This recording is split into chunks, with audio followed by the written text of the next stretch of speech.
जिसमें हम ब्रह्मांड की सैर पर चलेंगे।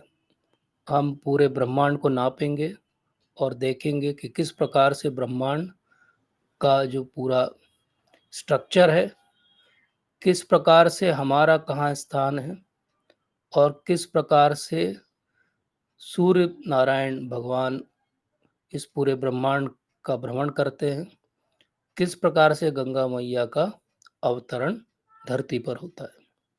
तो ये सारे हमारे 5वें स्कंद भागवत के जो है चर्चा के विभाग हैं और उनसे ही हम आज ये समझेंगे।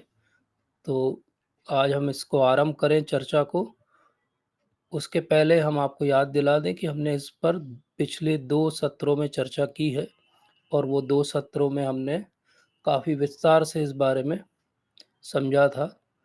आज हम और थोड़ी गहराई में उस बात की जाएँगे। तो आपको जो पिछला आपने सुना है उसको याद भी रखना है और आज की बात को भी आगे समझना है। तो क्या आपको मेरा स्लाइड्स दिखाई दे रहा है अंकित प्रभु जी? जी प्रभु जी। जी प्रभु जी। Okay, thank you Prabhu ji. तो आज हम विशेष तौर पे एक बात की चर्चा करेंगे। जब हमने पिछले सत्र को डाला तो पिछले सत्र के वीडियो में एक कमेंट आया कि ये सब स्यूडो साइंस है। तो हम पहले यही बात समझेंगे कि स्यूडो साइंस क्या होता है, साइंस क्या होता है, और फिर हम आज की बात की चर्चा आगे बढ़ाएंगे। तो स्यूडो का अर्थ होता है छद्म, झूठा, और साइंस तो हम सब जानते हैं, विज्ञान। तो प्रश्न क्या है? प्रश्न केवल ये नहीं है कि क्या स्यूडो है, क्या सत्य है और क्या असत्य है। बात यह है कि जो हमें दिखता है हम उसको माने, कि जिसको हम मानते हैं वो हमें दिखेगा। ये अंतर और ये लड़ाई और ये द्वंद्व हम सबके अंदर है और हम सबको इसका एक उत्तर अपने लिए ढूंढना पड़ेगा कि जो दिखता है उसको माने, कि जिसको मानते हैं इतने अच्छे से माने कि वो दिखने लगे। क्योंकि साइंस क्या है? साइंस एक तरीका है, जीवन जीने का एक तरीका है, जिसमें कि भौतिक जो भी व्यवस्थाएं हैं उनको देखा जाता है और देखने के बाद वो व्यवस्थाएं कैसे चल रही हैं उसके आधार पे उनका कोई एक निर्णय लिया जाता है। तो हमेशा से ये लड़ाई आजकल की नहीं है, ये लड़ाई हमेशा से है कि धर्म या रिलीजन या फेथ सो कॉल्ड और साइंस के बीच। हमेशा लोग कहते हैं कि रिलीजन जो है वो कहती है कि मुझे सब पता है और उसके पास एक ही किताब है, और साइंस के पास इतना सारा भंडार है ज्ञान का जो उसने अपने ऑब्जर्वेशन से बनाया है, और फिर भी साइंस में ये ह्यूमिलिटी है कहने की कि मुझे सत्य अभी नहीं पता है, मैं सत्य के नज़दीक हूँ, लेकिन मैं सत्य को पूरी तरह से अभी भी समझ नहीं पाया। तो क्या ये जो हमें दिखाया जाता है साइंस के द्वारा ये सच में सत्य है? क्या सच में रिलीजन के अंदर एक ऐसा अहंकार है कि मुझे सब कुछ आता है और एक किताब के आधार पे वो हर चीज का उत्तर देने की कोशिश करते हैं? कौन सही है? क्या तरीका सही है? इसको पहले थोड़ा समझते हैं, क्योंकि ये हमसे कोई ना कोई कभी ना कभी पूछेगा, और अगर हम विज्ञान के विद्यार्थी हैं या एनालिटिकल लॉजिकल सोचने वाले हैं तो ये शंका हमारे मन में भी कभी ना कभी आएगी कि क्या सत्य है, जो विज्ञान की पुस्तक में लिखा है या जो हमारे धार्मिक शास्त्रों में लिखा हुआ है। तो साइंस और फेथ में अंतर क्या है? साइंस को जब एक आइडिया आता है तो वो एक्सपेरिमेंट करता है, ऑब्जर्व करता है, और उसके बाद में वो अपना एक फाइनली थ्योरी बनाता है, और थ्योरी के अगेंस्ट अगर कुछ दिखता है तो वो अपनी थ्योरी को इम्प्रूव करता है, और अगर आइडिया के साथ कोई एक्सपेरिमेंट नहीं हो पाता है तो वो उसको बैड आइडिया मानता है और वो कहता है कि कुछ और हमें सोचना चाहिए। रिलीजन या फेथ के साथ प्रॉब्लम क्या है? एक आइडिया आया, उसने सारे एविडेंस को नकार दिया और उसने कहा कि बस यही हम ऐसा कुछ खोजेंगे कि ये जो बात लिखी गई है सत्य हो जाए। तो ये डॉगमेटिज्म जो है, ये सोचना कि बस हम जो कह रहे हैं वो सत्य है, ये कट्टरपंथी सोच। पर एक्चुअली सच में क्या होता है? सच में ये होता है कि साइंस में एक व्यक्ति को एक आइडिया आया था जिस पे उसने एक्सपेरिमेंट किए थे और उसके सपोर्ट में उसको कुछ एविडेंस मिले थे, और इस तरह से उसने एक थ्योरी बनाई थी। लेकिन ओवरऑल साइंस के जो उस व्यक्ति के फॉलोवर हैं उस आइडिया पे फेथ करते हैं, उस व्यक्ति पे ज़्यादा फेथ करते हैं, और फिर उस आइडिया के अगेंस्ट अगर कोई नई चीज़ उभर के आती है तो वो उस थ्योरी को इम्प्रूव करने की बजाय वो भी रिलीजियनिस्ट टाइप का बिहेव करने लगते हैं कि नहीं, हम जो कह रहे हैं वो सत्य है। जबकि वस्तुतः साइंस या विज्ञान जो है नॉन कमिटल है। वो कभी ये कमिट नहीं करता कि हमको मैटर के आगे कुछ समझ में कभी भी आएगा। साइंस ने कभी भी ये क्लेम नहीं किया। साइंस ने हमेशा अपनी एक बाउंड्री बनाई है। जो सत्य में साइंटिस्ट है वो जानता है कि हाँ, मैटर के बारे में मैं समझा सकता हूँ, लेकिन स्पिरिचुअल या स्पिरिट के बारे में मैं नहीं कह सकता, क्योंकि वो मेरे डोमेन के बाहर है। इसलिए साइंस में हमेशा क्या होता है कि जो दिखता है उसी को माना जाता है। जो दिख नहीं सकता उसको मानना एक्चुअली अलाउड नहीं है साइंस में, क्योंकि साइंस शुरू होती है ऑब्जर्वेशन से, क्वेश्चन से, और फिर एक हाइपोथेसिस, और फिर उसका कंक्लूजन। और इसको हमारे शास्त्रों में कैसे समझाया गया कि जो दिखता है, जो ऑब्जर्वेशन में आता है, उसको कहते हैं प्रत्यक्ष प्रमाण। जो दिखता है, और जो पूरी तरह से नहीं दिख रहा है लेकिन जो दिख रहा है उसके आधार पे समझा जा सकता है, तो उसको कहते हैं अनुमान। और अगर दो बातों को कंपेयर करके कुछ समझा सकते हैं तो उसको बोलते हैं उपमान। तो ये प्रत्यक्ष, अनुमान और उपमान जो है वो साइंस का हिस्सा है।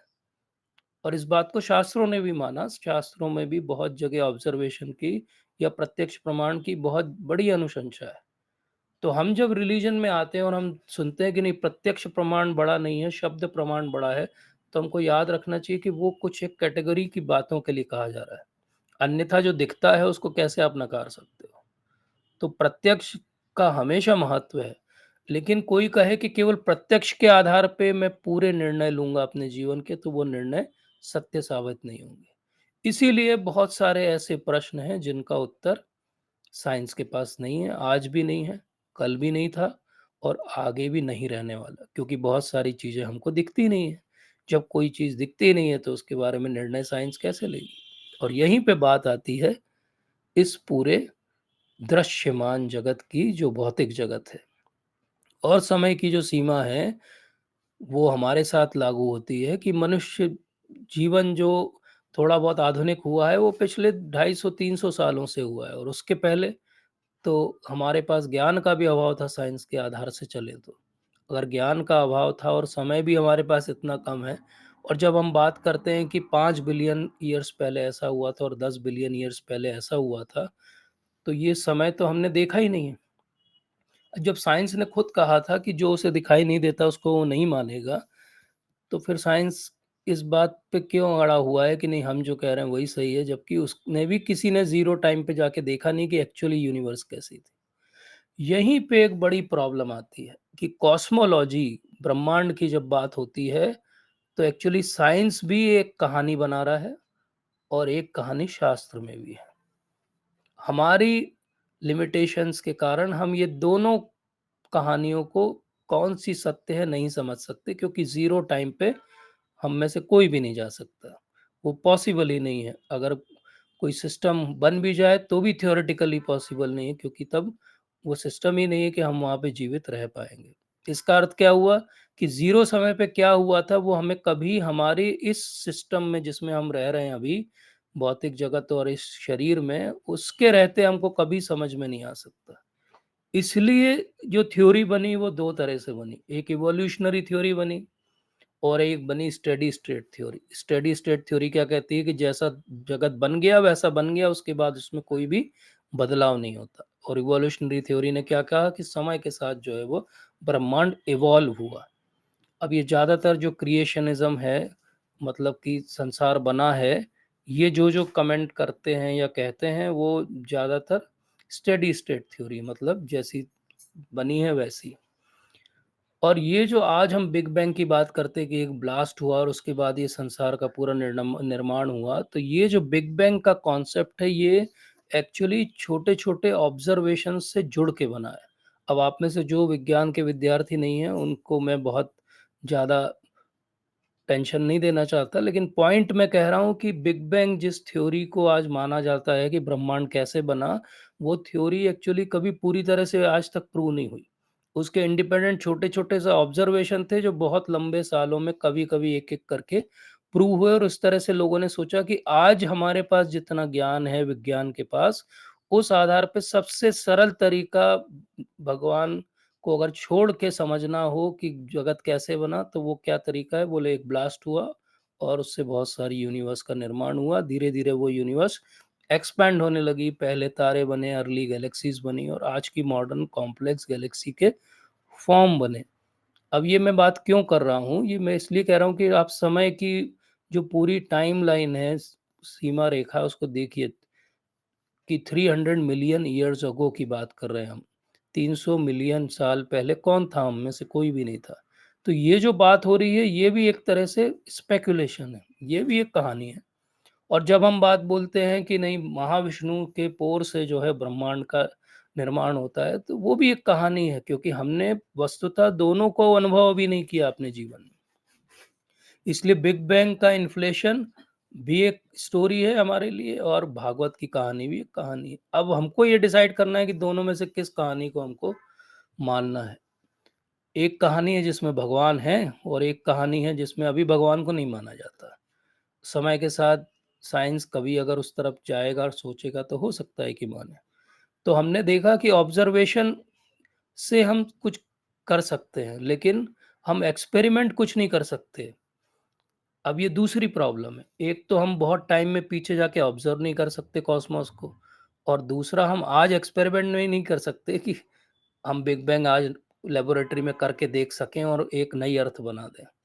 तो जब हम इस पूरी साइकिल में साइंस की ना ऑब्जर्व कर सकते हैं चीज़ को जाके पीछे टाइम में, ना हम एक्सपेरिमेंट कर सकते हैं। अब ये 2 बात हटा दीजिए आप साइंस की, तो अब बचता क्या है? जब ऑब्जर्वेशन ही नहीं है तो क्वेश्चन ही नहीं है। अब बचा केवल हाइपोथेसिस, और उस हाइपोथेसिस से निकाला गया कंक्लूजन। अर्थात हाइपोथेसिस क्या होता है? एक मन में सोचा हुआ विचार।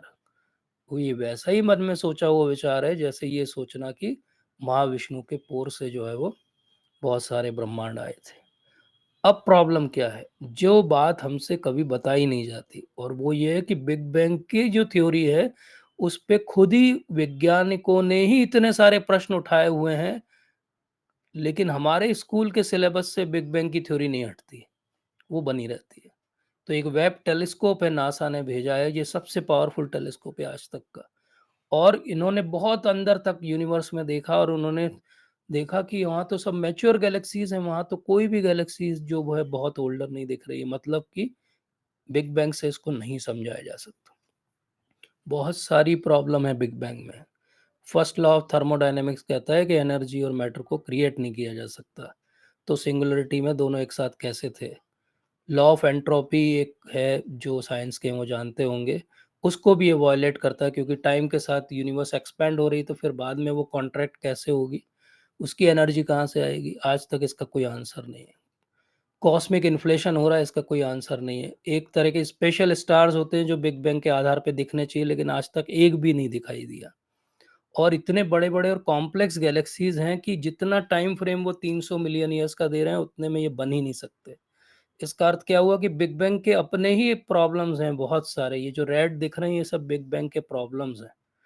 तो अब आप खुद समझिए कि ब्लैक कम है और रेड ज़्यादा है, तो इतनी तो प्रॉब्लम है बिग बैंग के मॉडल में, तब भी हम कहते हैं नहीं, हम बिग बैंग को मानेंगे, लेकिन हम शास्त्रों को नहीं मानेंगे, क्योंकि हम साइंस के स्टूडेंट हैं। अगर आप साइंस के स्टूडेंट हो तो लेवल प्लेइंग फील्ड दीजिए। तो आप साइंस के स्टूडेंट हो, ध्यान से बिग बैंग के बारे में डिटेल में पढ़िए। आप खुद बिग बैंग को क्वेश्चन करने लगेंगे। आपको खुद पता चलेगा कि अब बिग बैंग के आगे नई थ्योरीज आ गई, जैसे tired light theory, eternal inflation theory, oscillating model theory, the modern cyclical theory, और बहुत सारी और theory, flat hologram, digital simulation theory. तो अब आप बताओ कि जब इतनी सारी उसके बाद थ्योरी आ गई, लेकिन हमको तो किसी ने नहीं बताया कि ये भी आ गई। हमको तो किसी ने नहीं बताया कि बिग बैंग को भी क्वेश्चन किया जाता है। इसलिए नहीं बताया कि समवेयर एक बहुत बड़ी बात है जो बिग बैंग के आने से होती है, और वो पूरे समाज में हो रही है। अब जाके लोग उस पे क्वेश्चन उठा रहे हैं। एक अमेरिकन साइंटिस्ट जर्नल है, उसमें ये आर्टिकल उन्होंने पब्लिश किया कि मॉडर्न कॉस्मोलॉजी साइंस है कि फॉकटेल है। फॉकटेल मतलब कपोल कल्पित कहानी है। ये बहुत बड़े राइटर हैं, और ये प्रश्न उठाते हैं कि ये मॉडर्न कॉस्मोलॉजी के नाम पे जो हम लोगों को दे रहे हैं, ये एक्चुअली इतने छोटे-छोटे बातों से जोड़ के हमने एक कहानी बनाई हुई है, बोले कभी भी धराशायी कर सकता है कोई भी इसको। लेकिन हम अपने बच्चों को यही थ्योरी सिखा रहे हैं, रटा रहे हैं, डायग्राम बनवा रहे हैं, और उनको उससे नंबर मिलते हैं, और हमको लगता है चलो पास हो गया बच्चा हमारा। लेकिन वो पास नहीं हुआ है। उसके साथ एक और बड़ा प्रश्न उठ गया है, क्योंकि इस पूरी थ्योरी में भगवान का कहीं नाम नहीं था, तो वो साथ ही साथ एथीस्ट भी बन गया। क्योंकि इसको भगवान की आवश्यकता महसूस नहीं होती, क्योंकि संसार तो भगवान ने बनाया ही नहीं है। जब संसार भगवान ने नहीं बनाया तो भगवान की ज़रूरत किसको है? किसी को भी नहीं है, तो भगवान की सेवा क्यों की जाए? तो बहुत सरलता से वो एक एथिस्ट बन जाता है या भगवान को ना मानने वाला बन जाता है। तो अगर हम यहाँ तक आए हैं आज इस चीज़ को समझते हुए, तो अब आप अपने आप से प्रश्न पूछिए कि स्यूडो साइंस क्या है? बिग बैंग स्यूडो साइंस है कि जो हम वैदिक कॉस्मोलॉजी की बात कर रहे हैं वो स्यूडो साइंस है? क्यों? क्योंकि इतने सारे प्रश्न उत्तर उठने के बाद भी और ये जानने के बाद भी कि प्रत्यक्ष अनुमान उपमान के ऊपर भी अनुलब्धि शब्द और अर्थपत्ति 3 बहुत बड़े प्रमाण होते हैं जिन पे कोई साइंस में बात नहीं करता। और सबसे बड़ा प्रमाण शास्त्रों में माना गया शब्द प्रमाण। क्योंकि जब आप वर्बल टेस्टिमनी देते हो कि हाँ मैंने देखा है, तो उसकी बात ही अलग होती है। एक महान आचार्य हुए वरदराज तीर्थ। वरदराज तीर्थ जो है वायु के अवतार थे, और वो वायु के अवतार थे तो उन्होंने एक पुस्तक लिखी ब्रह्मांड भूगोल के ऊपर, पूरे ब्रह्मांड का नक्शा उन्होंने दिया। और उन्होंने स्वयं जाके वो सब स्थानों के दर्शन किए और उसके बाद लिखा।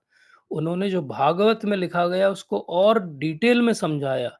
उन्होंने उनके प्रॉपर स्ट्रक्चर एक-एक चीज़ के लिखे। कैसे लिखे? क्योंकि वो गए थे वहाँ पे। वो शब्द प्रमाण है, जो व्यक्ति जाके देख चुका हो वही लिख पाएगा। इसलिए पिरामिड ऑफ एविडेंस क्या होते हैं? पिरामिड ऑफ एविडेंस होते हैं, हम लोग पढ़ते हैं मेडिसिन में और सब जगह जब आर्टिकल्स लिखते हैं कि छोटी-मोटी research 1-2 case report, case series से बड़ी चीज़ होती है कि कोई मेटा एनालिसिस करे, कोई रैंडमाइज़ कंट्रोल ट्रायल करे। लेकिन आप ये दोनों जो ऊपर ट्रायंगल में रेड देख रहे हैं, ये दोनों चीज़ें कॉस्मोलॉजी में नहीं की जा सकती। क्यों नहीं की जा सकती?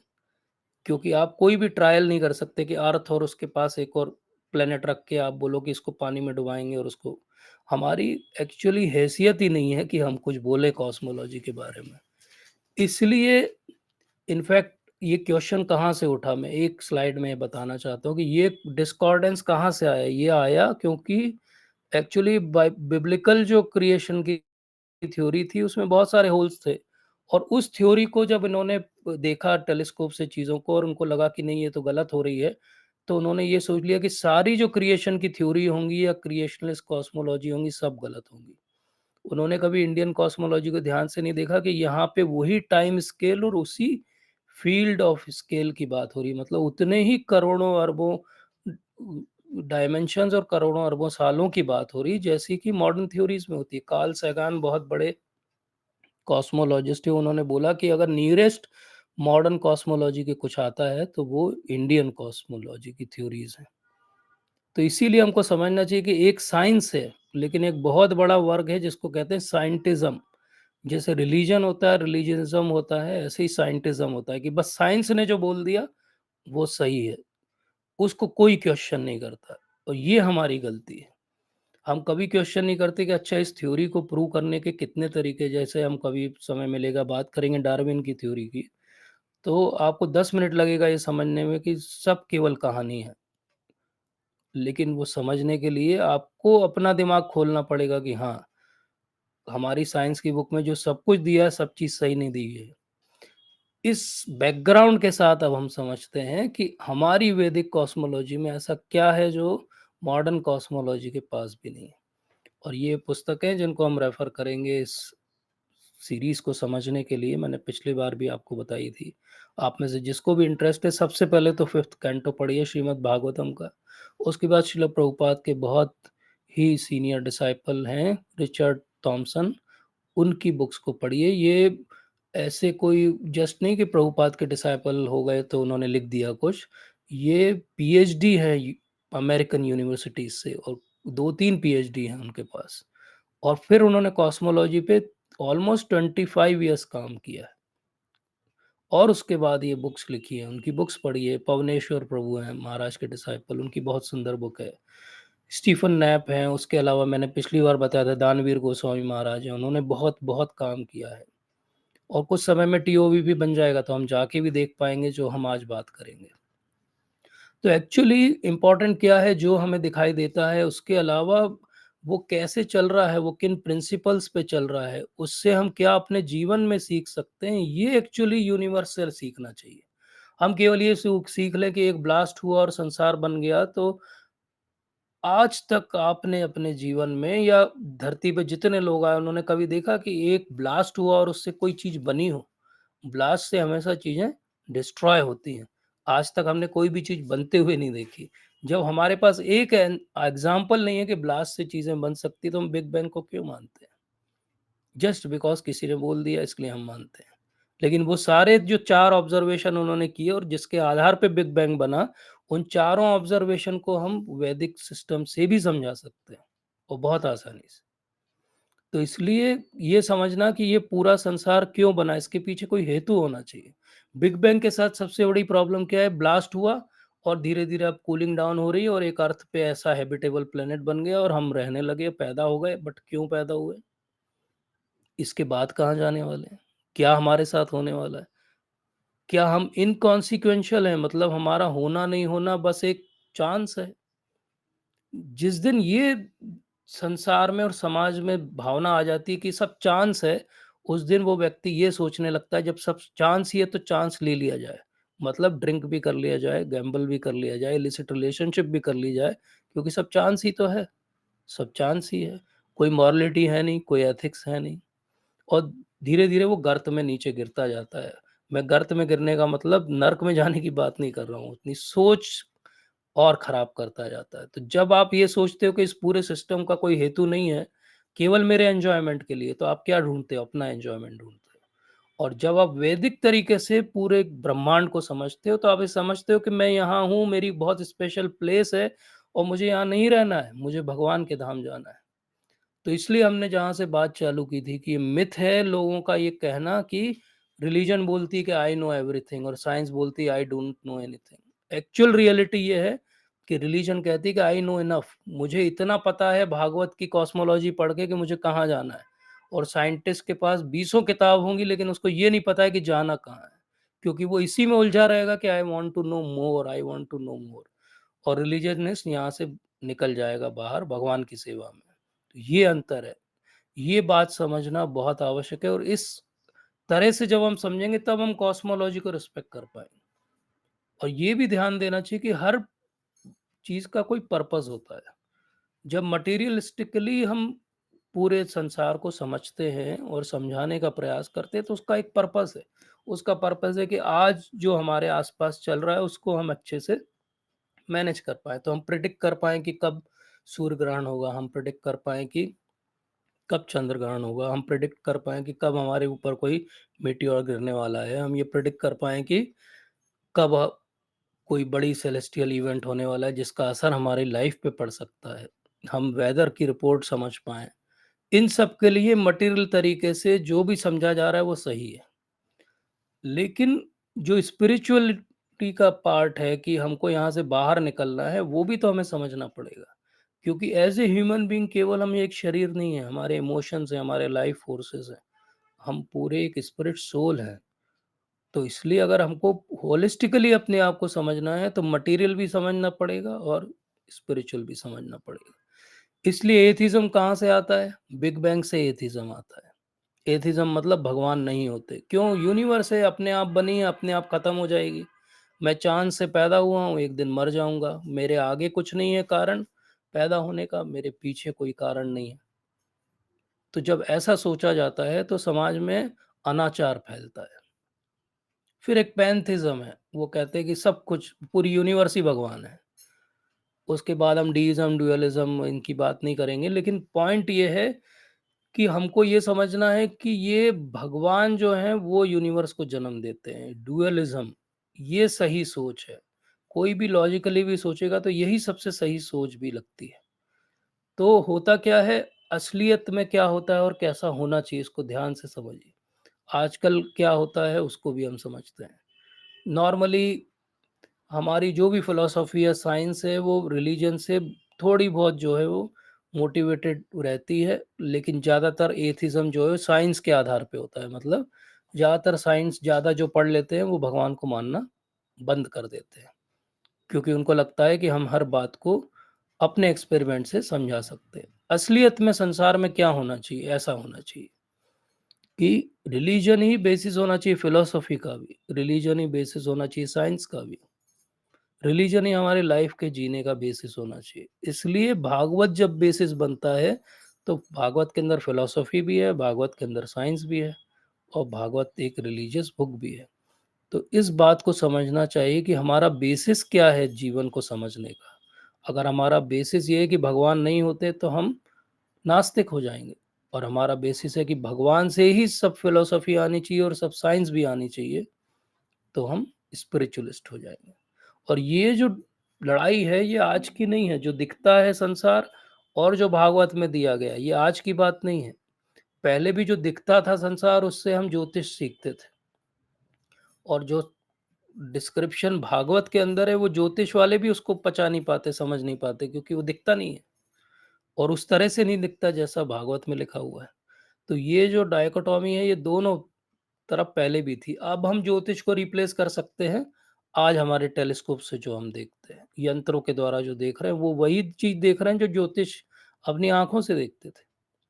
और हमारे जो पूर्ववर्ती आचार्य हुए, बहुत इंपॉर्टेंट बात है ये, कि जब उनको ज्योतिष से रिलेटेड निर्णय लेना हो रहता था, कि कोई उन्हें डिसीजन लेना है तिथि के बारे में, तो वो ज्योतिष के पास जाते थे। वो भागवत की कॉस्मोलॉजी यूज नहीं करते थे। लेकिन जब उनको भागवत से समझाना होता था कि इस संसार से हमें कैसे बाहर निकलना है, तो वो भागवत के स्ट्रक्चर को समझाते थे। अर्थात ये दोनों मॉडल का अपना अपना रोल है। चाहे वो मॉडर्न तरह से हम जैसा संसार को देखते हैं, उसका एक अपना तरीका है समझने का, और उससे भी हम बहुत कुछ निकालते हैं। जैसे मैंने बताया, वेदर की रिपोर्ट्स और बहुत सारी चीज़ें, ज्योतिष से भी हम बहुत कुछ निकाल सकते हैं अपने जीवन में, और इसी तरह भागवत की कॉस्मोलॉजी से भी अपने जीवन में बहुत कुछ सीख सकते हैं। ये इंक्लूसिव हैं दोनों बातें। ऐसा नहीं है कि हम ज्योतिष को मानेंगे तो भागवत को नहीं मानेंगे, या हम मॉडर्न साइंस को मानेंगे, जो दिखता है वही मानेंगे, जो नहीं दिखता उसको नहीं मानेंगे। तो बहुत सारी चीज़ें जो नहीं दिखती पर हम उसको मानते हैं। इसलिए मॉडर्न पूरी उसका पर्पस क्या था? मॉडर्न उसका पर्पस था कि जो दिखता है उसके आधार पे समाज को हम समझाएं कि दुनिया कैसे बनी। अब भागवत का पर्पस क्या है? भागवत का पर्पस ये है, जैसे हमने पिछले सत्र में भी देखा था, कि पूरे संसार को, पूरे ब्रह्मांड को ऊपर से नीचे आप देख लो, हर जगह केवल एक ही बात हो रही है, और वो क्या हो रही है? भगवान के गुणों का वर्णन हो रहा है। तो पर्पस क्या है भागवत की कॉस्मोलॉजी का? प्रेयर्स।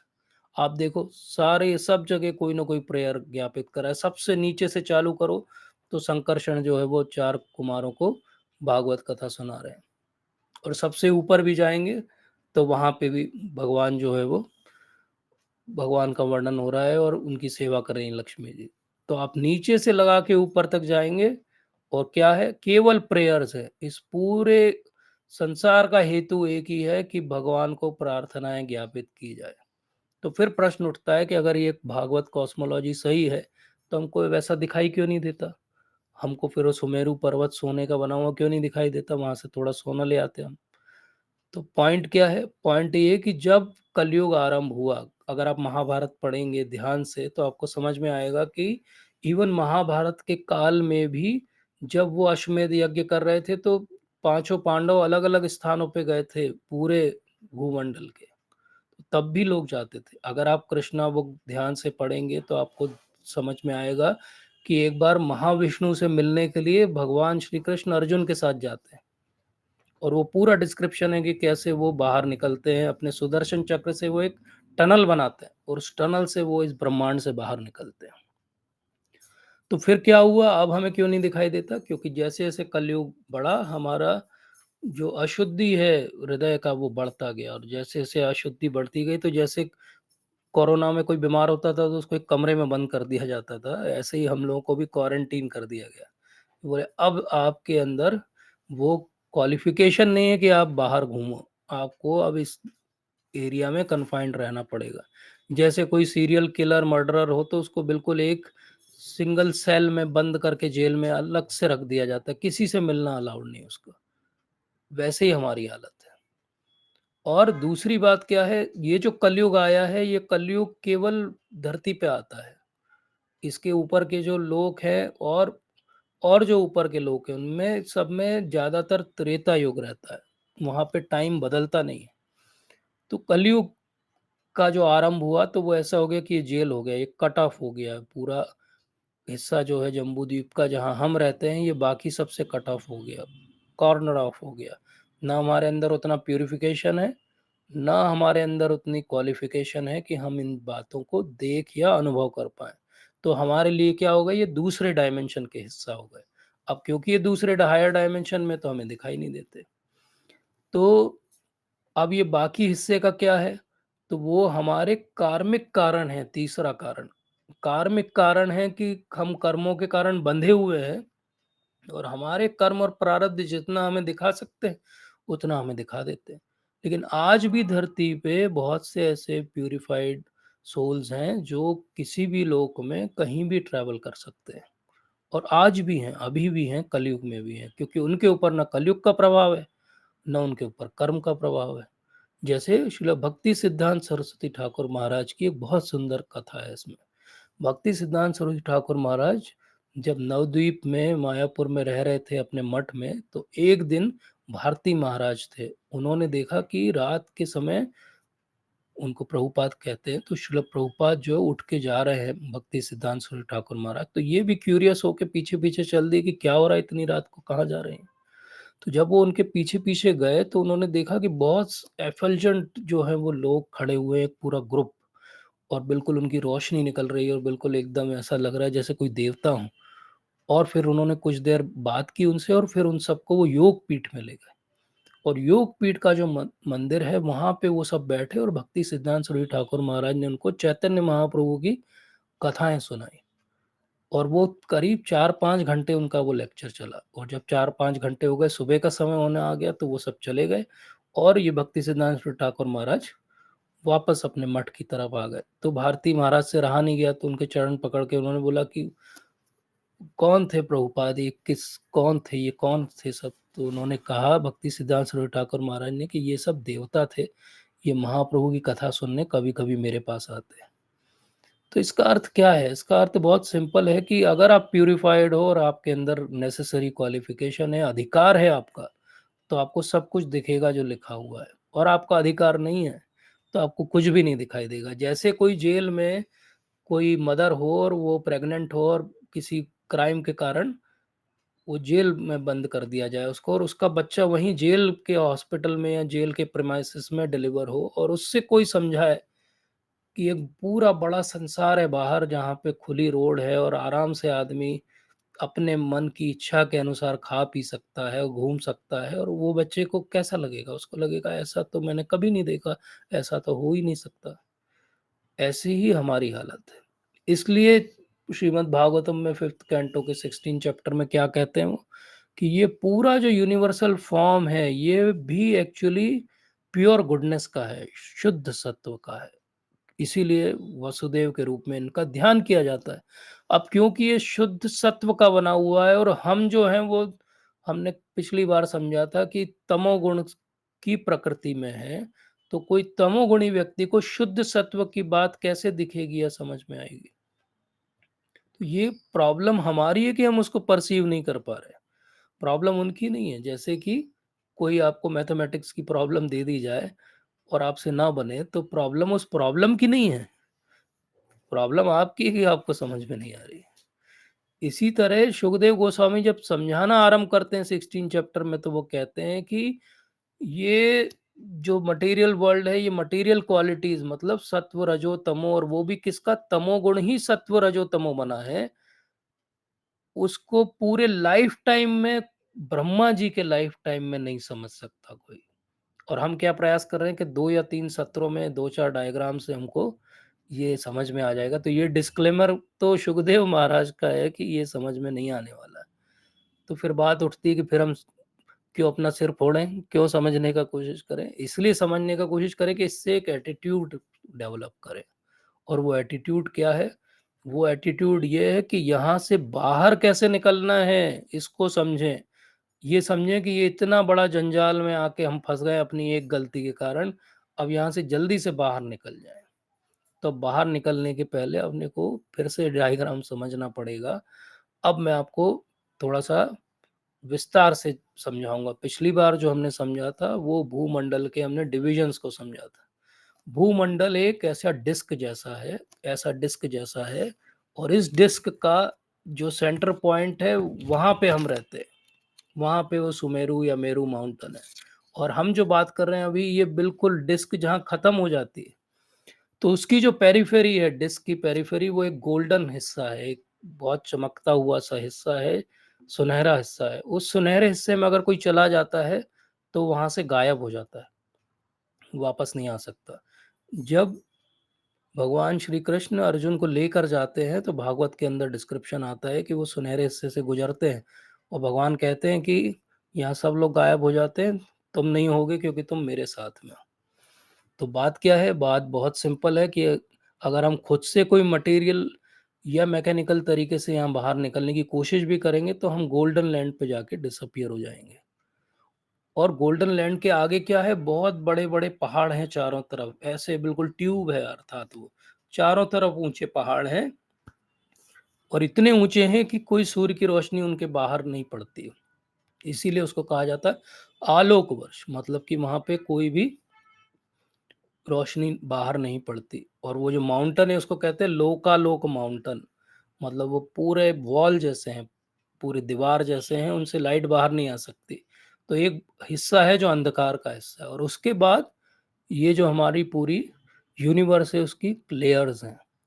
तो ये हमने समझा कि भूमंडल ऑलमोस्ट उन लेयर्स को टच करता है, लेकिन बीच का जो ब्लैंक हिस्सा है, खाली जगह है, खाली स्थान है, उसको आलोक वर्ष कहते हैं, क्योंकि वहां पे सूर्य की रोशनी भी नहीं पड़ती।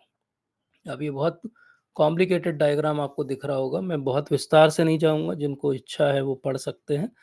लेकिन मैं एक बात बताना चाहता हूँ कि ये कैलकुलेशंस देखिए, 1 बिलियन माइल्स सेंटर से लगा के वहां तक का जो डिस्टेंस है वो 1 बिलियन माइल्स है। बीच का जो गैप है वो भी 1 बिलियन माइल्स है। मतलब ये स्केल पे बना हुआ डायग्राम नहीं है, नहीं तो ये जितना ये बीच का है इतना ही एक्चुअली ये है, गैप है बीच का, इतना ही काली जगह या खाली स्थान है। अब वो काली जगह ये ऐसी नहीं है, काली जगह ऐसी नहीं है कि जैसे अंधेरा रहता है तो हमें काला दिखता है। उसके बारे में डिस्क्रिप्शन है कि वो एक तरह का स्पेशल कुछ मैटर है, कुछ है, जिसको अगर आपको पार करना तो आपको उसमें टनल बनानी पड़ती, बोर करना पड़ता है उसको। वो काला एक मटेरियल है कुछ, केवल अंधकार नहीं है वो कुछ अलग ही बात है जिसको हम समझ नहीं सकते। ये है वो स्थान। ये हाथी जो दिख रहा है, इसके बियॉन्ड आप अगर कभी चले गए, वैसे तो जा ही नहीं पाओगे, पर चले गए तो आप गायब हो जाओगे। और ये हमारा कलरफुल डायग्राम, इसमें क्या दिख रहा है? ये दो लोकालोक माउंटेन है। ये लोकालोक बड़े बड़े ऊंचे पहाड़ हैं। ये कितने ऊंचे हैं? ये जो माउंट मेरू है ये छोटा सा दिखता है उनके सामने, इतने ऊंचे हैं। ये कहाँ तक जाते हैं? ध्रुव तारे तक ये पहाड़ है।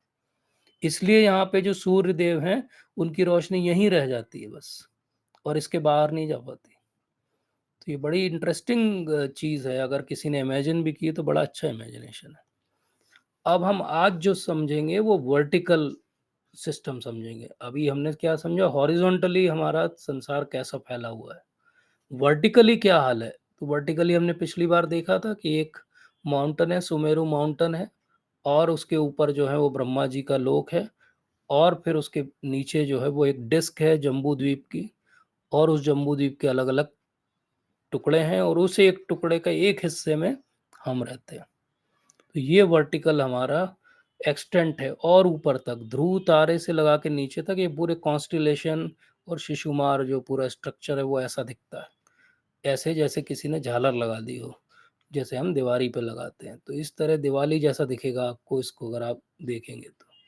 और ये पूरा ऐसा सर्कुलर सिस्टम है। ये जो नीचे दिख रहा है ये हमारी भूमंडल की डिस्क है, और ये जो ऊपर दिख रहा है ये अलग अलग नक्षत्रों के और राशियों के जो हैं वो ऑर्बिट्स हैं। और अगर हम ऐसे देखें तो ये है हमारा भूलोक, और इसके ऊपर फिर भूअरलोक, स्वरलोक, महरलोक, जनलोक, तपलोक और सत्यलोक। तो इस तरीके से ये पूरा वर्टिकली अरेंज सिस्टम है। हॉरिजॉन्टली हमने देख लिया कि आखिरी में जाके अंधकार है, वर्टिकली हमने ऊपर तक देख लिया। ये वर्टिकली जो नीचे वाला हिस्सा है ये हम अगले सत्र में देखेंगे। तो हमने क्या देखा? अभी ये वाला पार्ट देखा। अब इस पार्ट को जब हम समझ जाएं, ये हमारा जो है वो सुमेरु माउंटेन है, ये वो जगह है जहाँ पे ब्रह्मा जी निवास करते हैं।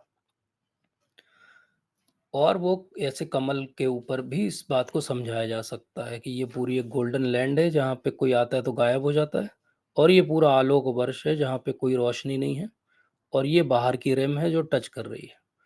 ये बीच की खाली जगह, बहुत लंबी खाली जगह है यहाँ पे, जहाँ पे क्या है हमें नहीं पता।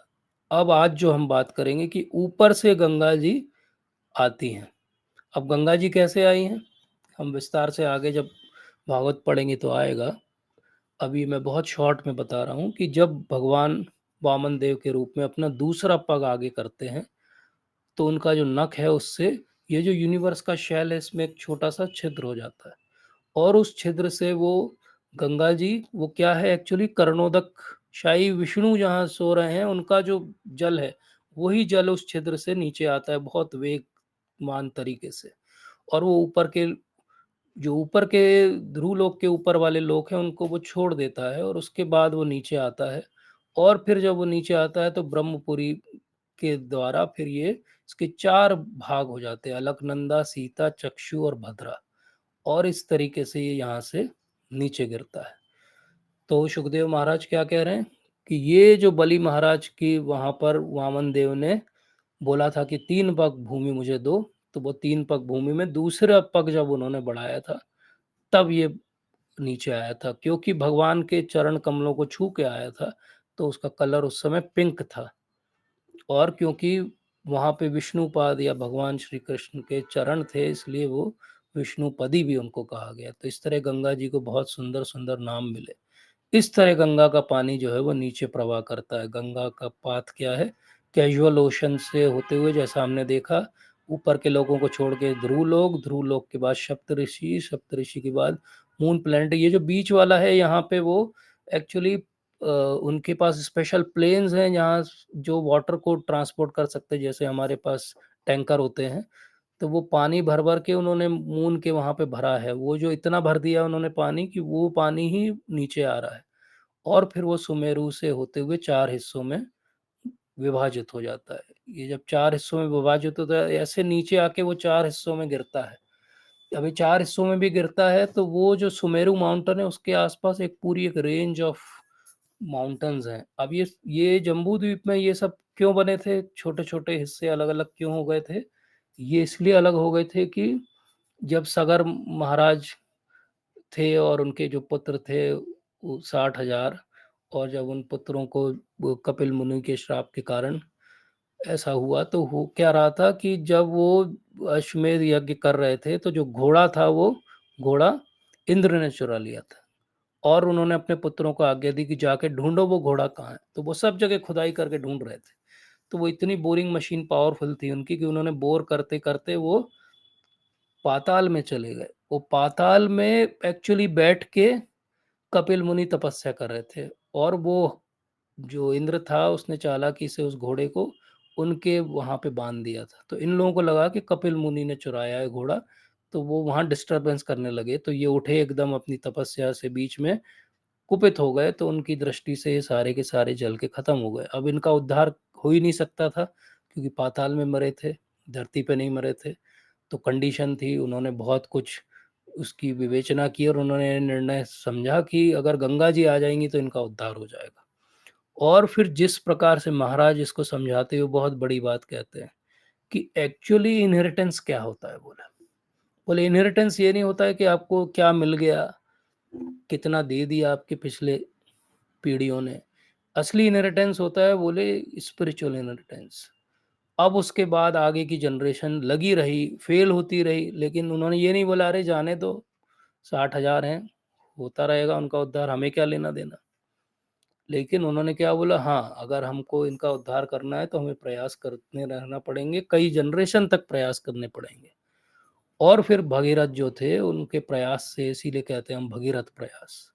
तो भगीरथ प्रयास से फिर गंगा जी का अवतरण होता है, और वो गंगा जी जब नीचे आती हैं तो एक ऐसे सीरीज ऑफ माउंटेन्स हैं, जैसे कि कमल की अगर आप देखेंगे तो बीच का वो रहता है हिस्सा, और उसके साइड में छोटे छोटे पोलन ग्रेन्स के पार्टिकल्स रहते हैं, तो उन उसके जैसे माउंटेन्स हैं, उनसे वो टकराती है, वहाँ से उछलती है, दूसरे माउंटेन से टकराती है, फिर उछलती है, फिर तीसरे से टकराती है, इस तरीके से वो हम जहाँ स्थान में निवास करते हैं वहाँ तक आती है, और फिर वो ये जो लवण सागर का हिस्सा है उसमें जाके मिल जाती है।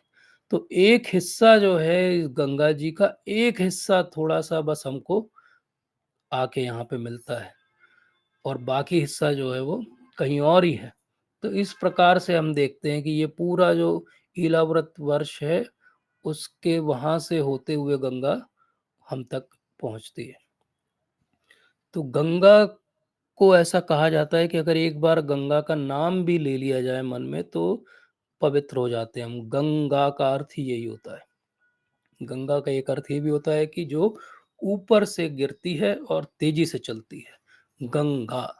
तो गंगा विष्णुपदी है। गंगा का नाम एक जहानवी भी है, क्योंकि जहानु ऋषि जब वो गंगा जी नीचे आई, तो जहानु ऋषि उसकी आवाज़ से डिस्टर्ब हो गए, तो उन्होंने अपने कान में उसको धारण कर लिया। और जब ये भगीरथ ने उनसे विनती की, तो फिर उसके बाद दूसरे कान से उसे निकाल दिया, तो इसलिए उनका नाम हो गया जाह्नवी, क्योंकि जानु ऋषि ने उनको जन्म दिया था। उनका एक नाम हो गया भागीरथी, क्योंकि भगीरथ महाराज अपनी भगीरथ तपस्या से उनको लेकर आए। तो ध्रुव लोक से लगा के यहाँ तक गंगा जी जो है वो क्या है, भगवान के चरण का अभिषेक का जल है वो। इसलिए गंगा जी का इतना महत्व है। इसलिए गंगा जी के बारे में सुनने से ही हम पवित्र हो जाते हैं। गंगा मैया की जय। गंगा मैया की बात करने से हम पवित्र हो जाते हैं। तो सोचिए हम कितने भाग्यशाली हैं कि हम यहाँ इस संसार में अभी रह रहे हैं, जहाँ गंगा जी के दर्शन हमको हो सकते हैं। और अभी हम लोग बहुत भाग्यशाली थे कि हम गंगा जी के दर्शन करके आए कुछ समय पहले, और बहुत सुंदर दृश्य है वो। और महाराज ने भी बहुत समय वहाँ पे तपस्या की ऋषिकेश में। तो इस तरह से हम देखते हैं कि भारतवर्ष में नर नारायण की पूजा जो है नारद मुनि हमेशा करते रहते हैं। तो इस प्रकार से भगवान जो नारायण है वो वासुदेव, संकर्षण, प्रद्युम्न और अनिरुद्ध के रूप में अपने आप को एक्सपैंड करते हैं, और हर किसी की सेवा वो लेते हैं। भारतवर्ष ही अकेला स्थान है, पिछली बार हमने देखा था, जहाँ कर्म के आधार पे हम जीवन को जी सकते हैं। इसलिए बहुत महान जो स्कॉलर्स हैं, सेंटली पर्सन हैं, वो चाहते हैं कि उनका जन्म यहाँ पे हो, ताकि भगवान की भक्ति उनको मिल सके। अब ये जो भूमंडल का हिस्सा है, भूमंडल के हिस्से को ऐसे फ्लैट डिस्क नहीं समझना चाहिए। भूमंडल का हिस्सा कैसा है, ऐसा है, ऐसा कर्व्ड है, कर्व्ड है, ऐसा कर्व्ड है। इसलिए जो बीच का हिस्सा है वो ऊपर उठा हुआ है, और जो साइड का हिस्सा है वो नीचे है। तो इसी को एक एक्सेल बना के ये पूरा जो सूर्य देव है, उनका एक ऐसा रथ है जिसका एक ही पहिया है, और इस रथ के आधार पे सूर्यदेव बीच में विराजमान रहते हैं, और ये पूरा चक्कर ऐसे लगाते हैं। और ये जो पूरी एक्सिस है, ये एक्सिस एक तरफ ध्रुवलोक से जुड़ी है, और एक तरफ जो है माउंट सुमेरु से जुड़ी है। और सूर्य देवता इस पूरे भूमंडल का ऐसे चक्कर लगाते हैं, और जिस तरफ रहते हैं उस तरफ दिन होता है, जिस तरफ नहीं रहते उस तरफ रात होती है। अलग अलग राशियों से ये होके गुजरते हैं। पूरा समय जो इनको एक चक्कर लगाने में 1 साल का लगता है लगभग। तो 6 महीने ये ऐसे नीचे की तरफ जाते हैं, और 6 महीने ये ऊपर की तरफ जाते हैं। इसी को हम दक्षिणायन और कहते हैं। और इस तरीके से ये अलग अलग राशियों में सूर्य जब रहते हैं, तो अलग अलग उसके अर्थ निकाले जाते हैं। और ये जो व्हील है वो भी स्पेशल टाइप का बना हुआ है, इसके बहुत सारे ग्रूव्स हैं। जब सूर्य देवता हमसे दूर रहते हैं तो हमको सर्दी लगती है, जब हमारे पास आ जाते हैं तो गर्मी हो जाती है। तो इस प्रकार से सूर्य देवता अलग अलग स्थानों पे अलग अलग तरीके से निवास करते हैं, अलग अलग तरीके से घूमते रहते हैं। तो ये बहुत इंपॉर्टेंट बात है कि सूर्य केवल एक प्लेनेट नहीं है या कोई एक स्टार नहीं है, एक पर्सनैलिटी है। प्रभुपाद हमेशा कहते हैं कि ये अंतर है हमारे यहाँ सोचने में और मॉडर्न सो कॉल्ड सोच में, कि हम ये नहीं समझ पाते कि पर्सनैलिटी क्या है और पर्सन क्या है। तो मैं आशा करता हूँ कि आपको कुछ स्ट्रक्चर यूनिवर्स का क्लियर हुआ होगा। गंगा मैया कैसे धरती तक आई, ये थोड़ा बहुत समझ में आया होगा। सूर्य देवता के बारे में कुछ समझ में आया होगा, किस तरह से वो भ्रमण करते हैं। और कम से कम इतना तो समझ में आया होगा कि ये जो कुछ भी हम पढ़ रहे हैं, सुन रहे हैं, ये कोई झूठी बात नहीं है। ये कोई स्यूडो साइंस नहीं है, कोई स्टोरी नहीं है, ये कोई माइथोलॉजी नहीं है। ये बहुत साइंटिफिकली एक्सप्लेनेबल बात है, पर हमारा जितना अधिकार होगा उतनी बात हमें समझ में आएगी। जहाँ हमारा अधिकार समाप्त हो जाएगा उसके आगे की बात हमें समझ में नहीं आएगी। अधिकार क्या है? अधिकार है प्यूरिफिकेशन। जितना जो प्यूरिफाइड होगा उसको वही भागवत के उसी श्लोक से सब कुछ समझ में आ जाएगा। और जो जितना प्यूरिफाइड नहीं होगा वो कई बार पढ़ लेगा, लेकिन क्योंकि उसका अधिकार नहीं है तो वो श्लोक उसको उतना ही रिवील करेगा जितना कि शब्दों के आधार पर समझ में आता है। तो ये संसार बहुत बड़ा है जो हमें दिखता है, लेकिन उससे भी बहुत बड़ा है जो हमें दिखाई नहीं देता। और यही बात समझना है। इससे हमारे अंदर विनम्रता आनी चाहिए। अगर इससे हमारे अंदर विनम्रता आ जाए कि संसार बहुत बड़ा है, भगवान ने बनाया है, और किस लिए बनाया है? मेरे लिए बनाया है, क्योंकि मैं भगवान से विमुख हो गया था, इसलिए मेरे रहने के लिए स्थान बनाया है। तो मैं जब भगवान से विमुख होके आया तो पहली बार मैं ब्रह्मा बना था, तो ब्रह्मलोक में था मैं। और उसके बाद मैं धीरे-धीरे नीचे उतरते-उतरते आज मेरी स्थिति है कि कलयुग का एक जीव हूँ मैं। अब मैं और कितना नीचे गिरूँगा, अभी नीचे गिरने के लिए और भी लोक हैं और नर्क भी हैं, वो हम पिछले सत्र में, अगले सत्र में समझेंगे कि कैसे हम कहाँ-कहाँ तक और गिर सकते हैं, या फिर हम कहाँ-कहाँ से कैसे अपने आप को भगवान की भक्ति में लगा के उठ सकते हैं। तो इसलिए अपना ऑनेस्ट एंडेवर हमको इस बात को समझने के लिए करना चाहिए। हमें अपना पूरा प्रयास करना चाहिए कि एक बार वैदिक कॉस्मोलॉजी समझ में आए, तो जीवन के प्रति और भक्ति के प्रति गंभीरता बढ़ती है। अगले सत्र में हम स्ट्रक्चर ऑफ यूनिवर्स को एंड करेंगे, लोअर और हेलिश रेल्म को समझेंगे, सन और मून के मूवमेंट्स को और थोड़े विस्तार से समझेंगे। आज मैंने एक इंट्रोडक्शन दिया ताकि अब मेंटली प्रिपेयर हो जाओ। अगली बार हम वर्टिकल स्ट्रक्चर की कॉम्प्लेक्सिटी को एक बार फिर समझेंगे। और सबसे महत्वपूर्ण अगले सत्र में हम वो प्रार्थनाएं देखेंगे और उनसे अपने जीवन में हम क्या सीख सकते हैं वो देखने का प्रयास करेंगे कि वो प्रार्थनाएं कौन सी हैं जिनसे हम अपने जीवन में, भक्ति के जीवन में प्रगति कर सकते हैं। तो आप सबका बहुत बहुत धन्यवाद। अगर कोई प्रश्न, शंका या त्रुटि सुधार हो तो पूछ सकते हैं। Thank you so much.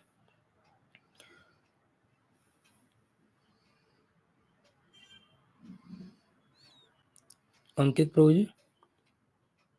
हरे कृष्णा प्रभु जी, दंडवत प्रणाम। हरे कृष्ण प्रभु जी। जी प्रभु जी। Thank you Prabhu ji. ये फोटोज आपने इतने अच्छे से दिखाए Prabhu ji, thank you so much. बहुत सारी चीजें क्लियर हो जाती है ना उससे, मतलब पढ़ते हैं तो सुनने के बाद ज्यादा क्लियर हो जाता है। और हाँ, इसीलिए मैं पावर पॉइंट के माध्यम से प्रयास कर रहा हूँ। मैंने एक छोटा सा 3D मॉडल भी बनाया था, मैं दिखाता हूँ आपको। अरे ये दिख रहा है आपको? अब पता जी नहीं जी इसमें कितना दिखेगा, बट जी ये जी जो डॉट दिख रहा है एक ब्लू, जी ये डॉट हमारी अर्थ है। जी और ये जो स्ट्रक्चर है पूरा, जी ये बेसिकली बीच का जम्बू द्वीप है बस। जी जी तो हमने ये देखा था, ये पूरा जो है ये पूरा भूमंडल की डिस्क है। इसका जो बीच का हिस्सा है उसका मैग्नीफाइड वर्जन ये है। जी जी और इसके नीचे फिर अभी बहुत सारे लोग हैं जो हम अगली बार देखेंगे, और ऊपर भी बहुत सारी चीज़ें हैं जो हम अगली बार देखेंगे। तो पॉइंट तो इसकी, तकर महाराज वाला जो आप बता रहे थे वो, उसमें एक पॉइंट थोड़ा सा हमको क्लियर, जैसे अभी आज आज जो गंगा सागर हम बोलते हैं, जैसे हाँ, हम यस, टेंटो में पढ़ते हैं तो एक जगह लिखा यस, है आज भी वहां तपस्या करे, तो वो हाँ। पूरी। एक्चुअली पवनेश्वर प्रभु जी ने बहुत रिसर्च की, और बाकी पुराणों से, वायु पुराण और सबसे उन्होंने बताया कि एक्चुअली वो गंगा सागर जहाँ हम कहते हैं कि वहाँ कपिल मुनि का आश्रम था, उस समय वो आश्रम था, लेकिन जब वो तपस्या कर रहे थे और जब ये सब पुत्र पहुंचे थे उनके पास, वो एक्चुअली पाताल लोक का हिस्सा था, ना कि ऊपर ये गंगा सागर जो हम कहते हैं। ओके। तो ये उन्होंने बहुत रिसर्च करके बताया है। तो मैंने वही बात रिपीट की, क्योंकि कोई भी चीज़ जो नॉर्मली बोली जा रही है उससे कुछ रिफ्यूट करना है तो बहुत सॉलिड प्रूफ होना चाहिए आपके पास। तो आपकी बात बिल्कुल सही है कि वो गंगा सागर है कि उसी के नीचे कहीं पाताल लोक है। तो वो कहते हैं कि गंगा सागर के नीचे पाताल लोक का हिस्सा था, वहाँ थे वो। तो क्योंकि उन्होंने ढूँढते-ढूँढते बोरिंग किया था, तो उस बोर से ही वो नीचे गए थे और वहाँ उनको वो मिले थे, जो अश्वमेध का ये जो घोड़ा था, और वहीं पे वो जल के राख हो गए थे। अब ये गंगा जी जब आई तो गो भगवान शिव जी ने धारण किया, उसके बाद गंगोत्री से सब जगह होती हुई ऋषिकेश, हरिद्वार, फिर उसके बाद वाराणसी, प्रयाग, सबसे होते-होते नवद्वीप, मायापुर और फिर उसके बाद बांग्लादेश, और फिर जब वो एंटर करती है तो बोले वो जो हिस्सा है जहाँ से वो लास्ट में एक बड़ा सा ऐसा लेक जैसा बनाती, उसमें एक होल से वो पानी अंदर गया था और उससे वो सब रिवाइव हुए थे। This is the understanding of, मतलब कंप्लीट अंडरस्टैंडिंग कि कहाँ पे वो रिवाइव हुए थे वापस। तो okay. This is the way it has been explained properly, शास्त्रिक तरीके से। और ओवरऑल हम कह सकते हैं वहीं बोरिंग अंदर था तो हमने कह दिया कि वहीं ऊपर थे। Nothing wrong in that also, but अच्छा, एग्जैक्ट लोकेशन उनकी जो थी वो पाताल लोक में थी। तो और जो ये जो आज बोरिंग की थी उन्होंने, वो जो मिट्टी इकट्ठी हुई थी, ये जो पहाड़ हम देख रहे हैं सारे, ये वही मिट्टी से बने हुए पहाड़ हैं। वो सब जगह खोद खोद के देख रहे थे कहाँ है घोड़ा। हुँ, so can you imagine how much powerful they must be, हुँ। कि आज तक वो पहाड़ बने हुए हैं और इतने ऊंचे पहाड़ हैं कि हमको ना वो दिखाई देते हैं ना हम उनको क्रॉस कर पाते कभी। जैसे कुछ नाम भी दिए श्रीलंका और हाँ, कुछ। दिया मैंने, लंका भी दिया। वो जो मिट्टी इकट्ठी हुई थी उससे टापू भी बन गए थे। उसमें से एक टापू का नाम लंका भी है। यस। तो प्रभु जी आप अभी जो गंगा सागर है, जहाँ हुँ, जैसे मैं जैसे कहीं याद आ रहा है, एग्ज़ैक्टली याद नहीं आ रहा, कहीं तो पढ़ा था प्रभुपाद ने, ढूँढ के कन्फर्म करूँगा एक बार। हुँ। गंगा सागर के बारे में एक जगह कहीं लिखा है, तो वही कन्फर्म करना था कि मतलब अभी जो हम गंगा सागर जाते हैं वहाँ पे कपिल मुनि का आश्रम है, ऐसा वर्ड कहीं पढ़ा था। हाँ, कपिल मुनि का आश्रम अभी भी है वहाँ, जगह बताई जाती है जहाँ कपिल मुनि का आश्रम है। वो था तब भी, but point I am making is कि हुँ, ये हुँ। जो इंसिडेंस हुआ था ये उस जगह पे नहीं हुआ उस था। जगह पे नहीं हुआ, उस अच्छा। जगह पे, ये मैं कह रहा हूँ। जी, जी। ठीक है? जी प्रभु, थैंक यू सो ठीक मच। है, थैंक यू प्रभु जी। धन्यवाद प्रभु। धन्यवाद। पांडव प्रेम प्रभु जी। हरे कृष्णा प्रभु जी, दंडवत प्रणाम। हरे कृष्ण प्रभु जी, प्रभु जी धन्यवाद। बहुत अच्छा लेक्चर था एज यूजुअल। अभी इसमें बहुत सारे डाउट्स भी हैं। जैसे यस। हमें क्या, मुझे मैं पर्सनली जो चीज़ें नहीं पता थी उनको अडेप्ट करने में, उनको ग्रास्प करने में बिगिनिंग ऑफ द लेक्चर बहुत आसान रहा। जी। लेकिन एंड ऑफ द लेक्चर में जो चीज़ें हम मटेरियली पढ़ चुके हैं कि हाँ। अर्थ घूमती है सन के अराउंड, और यस, तो उसको सन, हम कैसे समझें? बहुत सही उसको क्वेश्चन कैसे है क्योंकि ये समझे। मेरा भी डाउट रहता है। हाँ, यस। और दूसरी चीज प्रभु जी, जैसे आपने बताया कि अ, गंगा, मतलब वो जो, डिसेंट ऑफ गंगा। हाँ, वहां से यस। डिसेंट ऑफ गंगा में वो जो यूनिवर्स में छेद हुआ, तो वो एक यूनिवर्स है ना।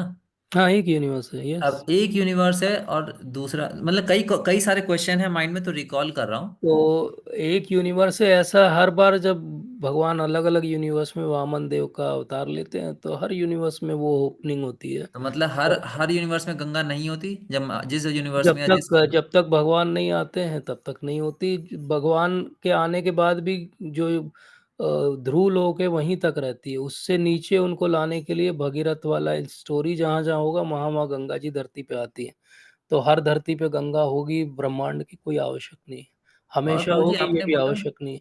इसीलिए आप, कहा गया कि नर्मदा जी जो हैं वो हमेशा हैं और गंगा जी बाद में आती है। इसलिए आप पुरानी पुराणों को पढ़ेंगे तो नर्मदा जी के किनारे ज़्यादातर तपस्या करते आपको सब दिखाई देंगे क्योंकि गंगा जी तब अवतरण ही नहीं हुई है।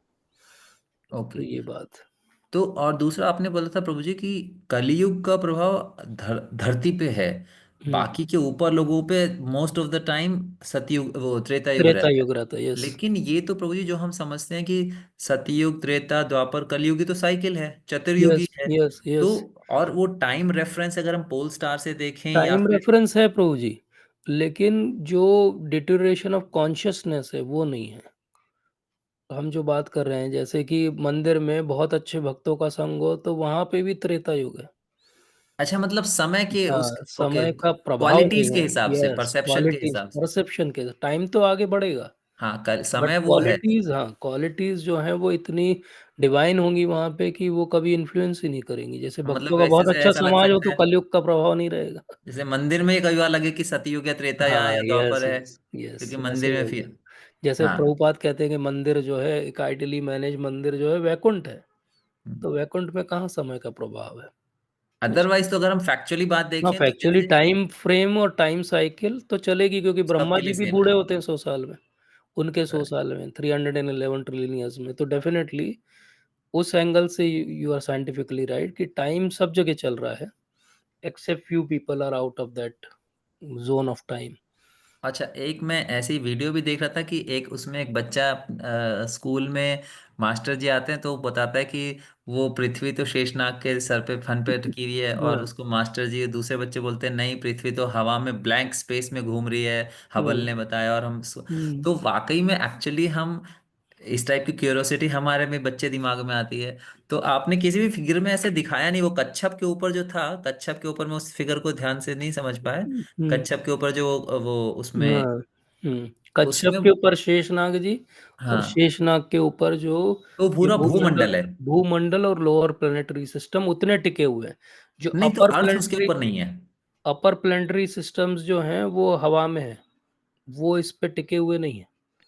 मतलब अपर जैसे प्लेनेट ये शेषनाग है, ये कच्छप है, इसके ऊपर वो हाँ, पूरा भूमंडल है, भूमंडल का डिस्क है, यस। और भूमंडल के एक कॉर्नर पे भूमंडल के हमारी अर्थ डिस्क है। के एक मार्जिन पे ये देखिए, ये इस मार्जिन पे ये छोटी सी अर्थ है, हाँ, अब इससे भी लेकिन इसमें छोटी है सन एक्चुअली। कहाँ है? तो सन इस हाँ, भूमंडल के लेवल पे है। सन कहाँ पे है? सन दिखाता हूँ मैं आपको, एक मिनट। सन आ रहा है, ये सन है, ये सन है, जो येलो है, ओके। ये सन है। ओके, तो ये हमारी ऐसे अर्थ रोटेट जो कर रहा है। मटेरियली अगर हम समझे, जो हबल वगैरह देखते हैं, सो जो हाँ, एनएसएस स्पेस स्टेशन यस, देखता है, वो यस, अर्थ यस। से, अर्थ जो राउंड करती है। अब हम बात समझें, जो भी इंटरनेशनल स्पेस स्टेशन है या इवन जो हमारे सैटेलाइट्स हैं, वो जस्ट बेयरली अर्थ की थोड़ी सी सरफेस के ऊपर जो है वो ट्रैवल कर रहे हैं। कोई बहुत ऊंचे नहीं है, वो बहुत दूर नहीं है। अगर हाँ, आप 100-200 किलोमीटर है वो, हाँ, 500। बहुत कम है वो। और हाँ, उनकी जो ऑर्बिट को अगर आप कभी ट्रैक करेंगे, जियो स्टेशनरी जो सैटेलाइट्स होती हैं, तो कुछ वो हजार उनकी, किलोमीटर। हाँ, वो ऐसे मतलब उनकी एक स्पेसिफाइड ऑर्बिट का एक जोन है जिसमें वो ट्रैवल करते हैं। जी। तो वो कहते हैं कि वो एक जगह कहीं अर्थ जहाँ से इस पूरे भूमंडल की डिस्क से लटकी हुई है, जम्बू द्वीप के यहाँ, वो एक कोई फ्रैक्शन है, उस जगह पे nobody has reached till now. और जिसने कोशिश भी की है तो they have never been successful. तो वो एक जोन है जहाँ से ये डायमेंशन जो है वो उस अदर डायमेंशन से जुड़ा हुआ है, but we have never been successful. हमने अर्थ का एक एक कोना अभी भी नहीं देखा है, ना हमने मैप किया है। सैटेलाइट भी बहुत सारे ऐसे रिमोट एरियाज हैं पोलर रीजन्स के जहाँ पे अभी भी नहीं पहुंचे, और हमारे पास एग्जैक्ट उसकी कोई विजुअल इमेज भी नहीं है। So this is how they explain it many times, कि that is the reason why that one string or thread or some other dimensional thing which is actually, क्या प्रभु जी, लेकिन क्या जरूरी है कि अर्थ हमारी स्ट्रिंग या कुछ से जो मैग्नेटिक हो सकता है, उन्होंने कि अलग अलग मैग्नेटिक फोर्स तरीके से से चिपकी हुई समझाया। है? उन्होंने बोला कि एक कोन शेप्ड स्ट्रक्चर है, उससे है। कहीं पे उन्होंने समझाया स्ट्रिंग लाइक स्ट्रक्चर है। It can be something like some forces also हाँ, forces which of are attraction हो invisible. सकता है, Yes, ग्रेविटेशनल हो which सकता are है। invisible. Yes, yes, जब definitely. आप मास की बात करते हैं, फिजिक्स की बात करते हैं, तो ये डिस्क इतनी बड़ी है और अर्थ इतनी सी है, हाँ, तो तो हो बट सकता है नेचुरल है जस्ट वो उसके बिकॉज साथ ऑफ अट्रैक्ट। दैट, हाँ, हो सकता है जस्ट जैसे because earth, that gravitational pull it is stable. Earth के नीचे वाले साइड पे पानी नीचे से उल्टा नीचे गिर नहीं रहा वैक्यूम में, हाँ, ऊपर ही हाँ, चिपका हुआ है अर्थ के साथ। हाँ, हो सकता यस, है यस। अर्थ भी ऐसे उसमें हाँ, चिपकी। उसमें चिपकी हुई हो, यू नेवर नो। इसलिए सैटेलाइट इमेजेस ये वो मतलब, thing is, see we are not saying कि you believe 100% what is there in Bhagavatam. That is actually question of अधिकार। May be someday we will be in that situation. तो इसीलिए चैतन्य चरण प्रभु जी ने कहा था कि मतलब हम जितना जानते हैं वो बहुत कम है, 1% हम जानते हैं बस। और एक बहुत बड़ा हिस्सा है, जब हम जानने लगते हैं तो हमें पता लगता है अरे ये तो हम जानते ही नहीं थे। लेकिन उससे भी एक बहुत बड़ा हिस्सा है जो हम बिल्कुल भी नहीं जानते कि हम जानते ही नहीं है। तो हम में से बहुत सारों के लिए जब भागवत कॉस्मोलॉजी पढ़ते हैं तो ये उस जोन की चीज़ है कि हम तो जानते ही नहीं थे कि ऐसे भी कोई समझा सकता है। जी। अब ये बात है कि हम में से कोई भी अभी इंटरनेशनल स्पेस स्टेशन और उसके बियॉन्ड नहीं गया, तो we can never say, and we can, it is difficult to digest, I know, but thing is that if we keep our mind open, then at least try to understand, even if this is an imagination, I go to that extent, it is a very good imagination with all structures and figures and distances. It is a really very complicated imagination, and how this imagination could be that so many shastras are there, so many puranas, and almost exact same description is there. कितनी बार हम पढ़ते हैं वो गंध मार्दन mountain पे जो है तपस्या कर रहे थे। तो इसमें प्रभु जी वो जो एक आता है, एक वो एक जो एपिसोड आता है कि जो हमारे परशुराम भगवान है वो अर्थ पे नहीं रहते थे, वो एक महेंद्र पर्वत पे रहते थे। महेंद्र वो पर्वत कहाँ पर पर है रहते थे। महेंद्र पर्वत? महेंद्र पर्वत का जो फिजिकल डायमेंशन है वो साउथ इंडिया में है, अभी भी है वो जगह जहाँ पे नहीं तो लेकिन परशुराम। वो एक्चुअली लेकिन जैसे हम। कैलाश पर्वत है, हाँ। कैलाश पर्वत का एक फिजिकल डायमेंशन है जो हमको दिखता है, जैसे हिमालय से उसका एक फिजिकल डायमेंशन है जो हमको दिखता है, और एक जो है अदर वर्ल्डली डायमेंशन है जो हमको दिखता नहीं, जिसके डायमेंशन का स्ट्रक्चर और कैलकुलेशन भागवत में दिए गए। नहीं, भागवत के मैंने कल। ऐसा सुना है कि प्रभु जी वो मतलब जब वो राम और परशुराम संवाद हो रहा था तो उसमें वो राम भगवान को बोलते हैं कि मेरे पुण्य कर्मों से अर्जित किए हुए लोगों को आप नाश कर दो। तो वो हाँ रात के बोला है टाइम उन्होंने। अर्थ पे नहीं रुकते, यस वो यस महेंद्र पर्वत यस चले यस। जाते हैं। हाँ महेंद्र पर्वत चले तो जाते हैं, वो बिल्कुल आप सही। महेंद्र पर्वत फिजिकली बता रहे हैं, वो अर्थ पे ही एक रॉक है या हाँ, अर्थ फिर पे अर्थ एक से जगह, अलग किसी, जैसे आपने अर्थ पे एक अशोक। जगह है जिसको कहा जाता है कि ये महेंद्र पर्वत है, जैसे गंगा लेकिन सागर में एक्चुअली में कहा वो अर्थ जाता पे है ही है कि। कि कहीं और है? हाँ कहीं और है, डेफिनेटली कहीं और है। मतलब अर्थ की ऑब्वियसली सरफेस के बाहर ही कहीं होगा वो। बाहर ही कहीं और है, कोई दूसरे डायमेंशन में है। वो डायमेंशन वाली बात को मैं अगले सेशन में एक बहुत अच्छे एग्जाम्पल से बताऊंगा कि डायमेंशन को कैसे हम अपनी लाइफ में समझ सकते हैं। तो वो हम अगले सेशन में समझेंगे कि हायर डायमेंशंस को कैसे परसीव करते हैं, या एटलीस्ट एक कॉन्सेप्चुअली हम समझें कि हायर डायमेंशन होता क्या है। तो विल ट्राई नेक्स्ट टाइम। प्रभु जी बहुत यस। बहुत थैंक आप यू। एफर्ट रिसर्च करके, मैं तो सोच भी नहीं सकता इतनी डीप में आप चीजें समझा रहे हो। Thank you thank Prabhu you ji, Prabhu Hare ji, Krishna. Thank you Prabhu ji, Hare Krishna. Amrish Prabhu ji. Hare Krishna Prabhu ji, धन्यवाद प्रणाम। हरे कृष्णा प्रभु जी, धन्यवाद प्रभु जी। जी प्रभु जी। प्रभु जी इसमें जो लोकों का वर्णन है, जैसे कि जो देवी धाम, महेश धाम, महेश धाम, यस। तो सत्य लोक और जन लोग, तप गोलोक, लोग। तो ये जो जितने जो ब्रह्मांड है, तो ये सब देवी धाम में है कि उसके भी ऊपर है कहीं? नहीं, ये सब जो पूरा स्ट्रक्चर है, इस पूरे स्ट्रक्चर को अपन एक ब्रह्मांड कहते हैं। इस स्ट्रक्चर को देवी धाम नहीं कहते। उसके अंदर जो अर्थ वाला जो रेल्म है, जी भारतवर्ष के अंदर जो भारत खंड है, जम्बू द्वीप के अंदर वो वाला रेल्म जो है, वो बेसिकली भगवान ने अपनी जो माया शक्ति उनको दिया हुआ है, तो वो जेलर की तरह इसको कंट्रोल मैं ये करते हैं।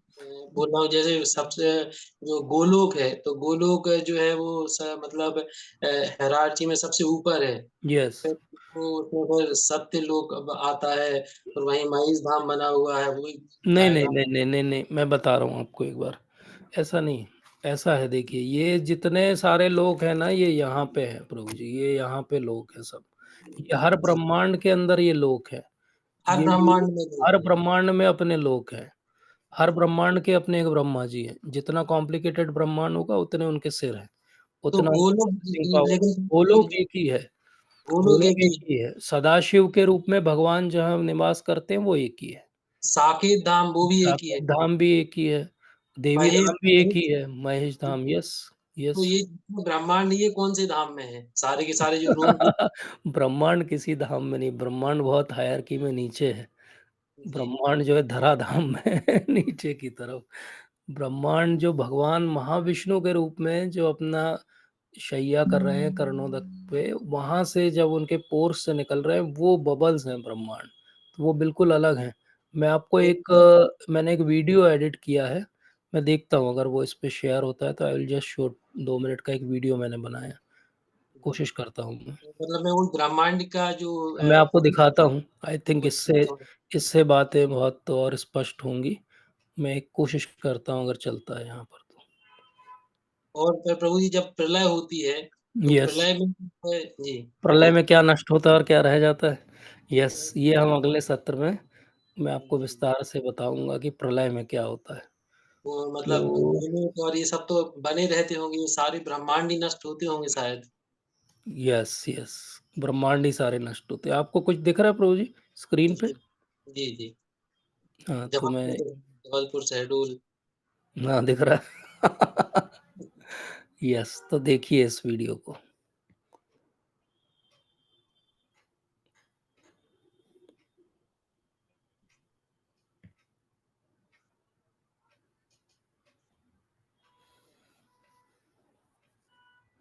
ये हम बाहर निकल गए, ये हमारी पृथ्वी है। ये पृथ्वी एक छोटा-सा स्पेक है बस पूरे जम्बू द्वीप में। ये पूरा जम्बू द्वीप का नीचे का हिस्सा है। ये बेस है माउंटेन का, और ये माउंटेन के जैसे-जैसे हम ऊपर जा रहे हैं तो ये पहाड़ भी बहुत छोटे लगते हैं। ये सुमेरु का सबसे टॉप है। इस टॉप के ऊपर ब्रह्मा जी रहते हैं। ये पूरा का और पूरा उनकी नाल में है, वो जो कमल ये की नाल। हाँ, यस, और ये ब्रह्मा जी यहाँ पे रहते हैं। ये पूरा डिस्क है, जो बड़ा डिस्क है, और ये जो आप बात कर रहे थे वो है प्रभु जी। ये महरलोक है, स्वर्गलोक है, भूअरलोक है। ये देखिए ब्रह्मलोक, तपलोक, तो ये सब ऊपर की रेल्म है, लेकिन ये पूरा भी एक ही ब्रह्मांड का हिस्सा है। देखिए नहीं प्रभु जी, मैं इसके इस एक ब्रह्मांड में जो जितने जो अभी आएगा आएगा, अभी आप देखते रहिए। जी, ये एक ब्रह्मांड है, ठीक है। जी, जी, इस एक ब्रह्मांड को अंदर से जब देखते तो इस तरह से दिखता है। ये गर्भोदक ओशन है, ये एक यूनिवर्स है, ये करण सागर है, जी, ये इसी में एक जी, ब्रह्मांड है। जी, ये बबल्स जो निकल रहे हैं वो एक बबल एक ब्रह्मांड है। जी, जी, ये एक बबल जो है वो एक ब्रह्मांड है। एक ये ब्रह्मांड है। महाविष्णु यहाँ रहते हैं, ये ब्रह्म ज्योति। अब आइए देखिए, ये नीचे सब देवी धाम और सब है, ये वैकुंठ लोक है। जी, इसके ऊपर जो है वो माधुर्य धाम है, जी, बोलो। भगवान का निवास जी, स्थान।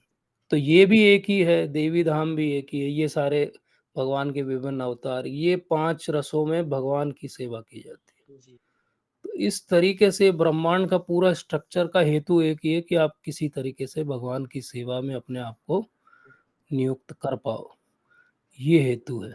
जी, तो आपका जो कहना है कि बाकी जो शिव जी का निवास स्थान है, तो वो कहाँ है? वो मटेरियल और स्पिरिचुअल की बाउंड्री है वो। वो जी। बाउंड्री डिफाइन करता है जहाँ से हम आते हैं। और इस तरह सब महाप्रभु जब आते हैं, तो महाप्रभु हम सबको यहाँ से वापस वहाँ ले जाने के लिए आए। जी, ये पर्पस है महाप्रभु का, जी, और इसी पर्पस को प्रभुपाद लेकर गए। तो अगर आपने पूरी कॉस्मोलॉजी पढ़ी और अगर आपने ये पॉइंट नहीं समझा, तो वो कॉस्मोलॉजी केवल मेंटल स्पेकुलेशन हो गई। क्योंकि ये समझना कि मैं धरती पे क्यों हूँ, क्योंकि मेरे अंदर लस्ट है, इग्नोरेंस है, एनवी है, ग्रीड है, और जब मैं हरे कृष्ण मंत्र करूंगा तो मैं यहाँ से बाहर निकल पाऊंगा। That is the only way out. So this is just a small glimpse of things what we can learn from this cosmology. Otherwise, just reading cosmology and remembering few things are not going to help. तो जो आप point कह रहे थे प्रभु जी, वो ये है कि सदाशिव के रूप में भगवान का एक निवास स्थान है, जो कभी किसी भी प्रलय में नष्ट नहीं होता है, क्योंकि वो सदाशिव का निवास स्थान है। और वहीं पे उनकी जो भार्या हैं पार्वती जी, वो भी उनके साथ में ही निवास करती है। और अगर आप जीव गोस्वामी को पढ़ेंगे तो आपको पता चलेगा कि इवन गणेश जी और कार्तिकेय का भी एक रूप है जो नित्य है, और वो भी उनके साथ वहीं पे निवास करता है। मतलब ये पूरी फैमिली वहाँ रहती है। ये प्रलय में इनको कुछ भी फर्क नहीं पड़ता। इवन जो ऊपर के 4 लोक के निवासी हैं, वो भी प्रलय के समय अपना स्थान खाली करके भगवान के लोक में उनकी सेवा करने चले जाते हैं। ऊपर या के श्वे 4 लोग मतलब कि जो ध्रुव लोक के ये ऊपर ब्रह्मा वाले। जी, हाँ, ऊपर वाले चारों लोक के निवासी भी प्रलय में लोग नहीं डिस्ट्रॉय होते, उनकी जगह डिस्ट्रॉय हो जाती है। जी, फिर जब नहीं बनती है तो वो फिर आ जाते हैं, क्योंकि वो तो भगवान के भक्त है शुरू से। असली में प्रलय में क्या चीज नष्ट होती है? ये हमारा शरीर नष्ट हो जाता है, हमारा भौतिक जगत नष्ट हो जाता है। प्रलय में क्या नष्ट नहीं होता? हमारी इच्छाएं नष्ट नहीं होती है, हमारा फॉल्स ईगो नष्ट नहीं होता है। ये फॉल्स ईगो और इच्छाएं ही हमें वापस इस ब्रह्मांड में लेके आती है। नष्ट क्या करना है? फॉल्स ईगो नष्ट करना है, तो ये पूरा भौतिक जगत अपने आप नष्ट हो जाएगा हमारे लिए। ये पर्पस है कॉस्मोलॉजी का। अब ये आप बताइए कि आप मॉडर्न कॉस्मोलॉजी पढ़ के क्या कभी आप ये पर्पस सर्व कर सकते हैं? इसलिए स्पिरिचुअल कॉस्मोलॉजी पढ़िए। मुझे तो ही याद आता, जब मैं छोटा था तो मैं अपने दादाजी से पूछता था कि ये जो दिख रहा है ये स्काई, इसके उस तरफ क्या है? उस तरफ क्या है? हाँ। वो बोले कि वो हवा है। फिर मैं पूछता था इसके उस तरफ क्या है? तो बोलते बस कुछ नहीं, बस स्पेस है। फिर पूछता था मैं उसको उस तरफ क्या है? तो बोलते कि हमारे दादाजी भी नहीं हमें जानते। नहीं पता। अब हमारे पास आंसर है कि उसके उस तरफ क्या है। तो मतलब प्रभु जी ये जितने भी यूनिवर्स हैं जो निकल रहे हैं रोमकूपों से, वो नीचे वाले उसमें है जो भगवान का धाम और जो महेश धाम है, तो उसके लेवल के आसपास है क्या? यस यस यस, रोमकूपों से जो निकल रहे हैं वो उसी के आसपास है और उसी से नीचे जो है वो स्प्रेड हो रहे हैं all direction, everywhere, just like bubbles. So our whole universe is a bubble for Mahavishnu. Think about the scale, Mahavishnu की स्केल कितनी बड़ी होगी। So it is very fascinating. The more you read, it is more fascinating. But more you realize कि you need God, you need someone who has created it. Thank you, Prabhu ji, thank you. पवित्र नरहरि प्रभु जी कुछ कहना चाहते हैं? हरे कृष्णा प्रभु, दंडवत प्रणाम। हरे कृष्णा प्रभु जी, धन्यवाद प्रभु जी। जी प्रभु जी। सॉरी प्रभु, आज थोड़ा सा लेट ज्वाइन किया। अच्छा अच्छा, ठीक है प्रभु जी। एनी हाँ, उस क्वेश्चन, एनीथिंग? बड़ा अच्छा बताया प्रभु जी। एक वो थोड़ा सा वो मैंने एक आध जो वीडियोस देखे उसमें बताया कि ये जो लंका जो कहते हैं वो ये वाली लंका नहीं है, बोले कोई कोई दूसरी लंका है हाँ, वो। जैसे हर चीज के लिए एक्चुअली एक हायर डायमेंशन में एग्जिस्टेंस है, ऐसे लंका का भी एक ये लोअर डायमेंशनल एग्जिस्टेंस है और एक हायर डायमेंशनल है। ऑब्वियसली जब हम डिस्क्रिप्शन पढ़ते हैं रामायण में तो लंका बहुत बड़ी है, उसका जो स्प्रेड है, वो जो अभी जो हम एक छोटा सा आइलैंड देखते हैं उस पे तो वो समा भी नहीं सकती है। और वो इतना पावरफुल व्यक्ति है, उसने सबको जीता है, तो वो कहीं ऐसी जगह तो रहता नहीं होगा, उसका बड़ा सा बंगला तो होगा कहीं पे। तो वो डेफिनेटली हायर डायमेंशन में they knew how to make. Ravan तो इतना था कि वो सीढ़ी बना रहा था स्वर्गलोक Yes. तक जाने के लिए, तो उसके पास तो आर्किटेक्ट्स बहुत अच्छे अच्छे थे, तो डेफिनेटली वो बहुत अच्छी जगह रहता होगा। तो इसीलिए हम जो भी ये देखते हैं ऐसा समझना चाहिए कि छोटा सा मॉडल है। संसार में पहले के युगों में डायमेंशन और स्ट्रक्चर्स बहुत अलग थे, तो लोगों की हाइट ही अलग होती थी। अब हम आज अपनी बुद्धि से सोचते हैं, जैसे पिछले सत्र में हमने एग्जाम्पल लिया था एक चींटी का, वही जी बात जी है प्रभु। हमारी कि हम कोई भी बात को एक्सेप्ट ही नहीं कर पाते हैं, थोड़ी सी हमारी बुद्धि से बाहर जाती है, बोले अरे कहानी होगी कहानी होगी। व्हाई नॉट एक्सेप्ट इट कि नहीं, ये पिछले युगों की बात है, वहाँ पे लोगों का परसेप्शन और उनकी क्वालिफिकेशन और अधिकार ज़्यादा था, इसलिए वो देखते थे, समझते थे और पहुँच भी सकते थे। इवन अभी के युगों में भी हमारे जो आचार्यगण हुए हैं, जैसे श्री संप्रदाय में, वो बद्रिकाश्रम गए हैं और वहाँ पे जो मूल बद्री है वहाँ भी गए हैं और भगवान के नर नारायण के रूप में दर्शन भी किए हैं। और आज भी जी अगर हम हिमालय या कहीं जाएंगे तो हमें कोई ना कोई ऐसे, अगर हमारी क्वालिफिकेशन होगी तो ऐसे महान जो हैं वो भक्त और संत मिल जाएंगे जो आज भी भगवान के दर्शन उसी तरह से करते हैं। प्रभुपाद ने कितनी बार बोला कि नारद मुनि आए थे, बैठे थे, उनसे बात जी जी की। तो जी अब कैसे, अब प्रभुपाद को क्या मिलने वाला है अगर वो कहेंगे कि नारद मुनि से मैंने बात की? तो he is not bluffing, that means कि higher dimensional beings are there, पर वो हमारा भी अधिकार नहीं कि हम उनसे मिल पाए। जैसे कि prime minister is there, but आज हमारा अधिकार नहीं। आज हम बोले चलो मैसेज करते हैं, फ़ोन करते हैं, गुड मॉर्निंग बोलेंगे, गुड मॉर्निंग सर, तो उधर से फ़ोन ही नहीं उठेगा क्योंकि जी जी हमारा जी। अधिकार नहीं है। लेकिन किसी दिन हमने ऐसा कुछ काम कर दिया तो उधर से फ़ोन आएगा हमारे पास कि पवित्र नरहरि प्रभु जी आ जाइए दिल्ली, आपसे मीटिंग करनी है। तो हम अपना अधिकार बनाएँ, भागवत पढ़ के हम अपना अधिकार बना रहे हैं, वो सब देखने और सुनने और समझने का। ये समझना है बस, इतनी सी बात के लिए ये सत्र ले रहे हैं हम कि आगे भागवत पढ़ते रहिए।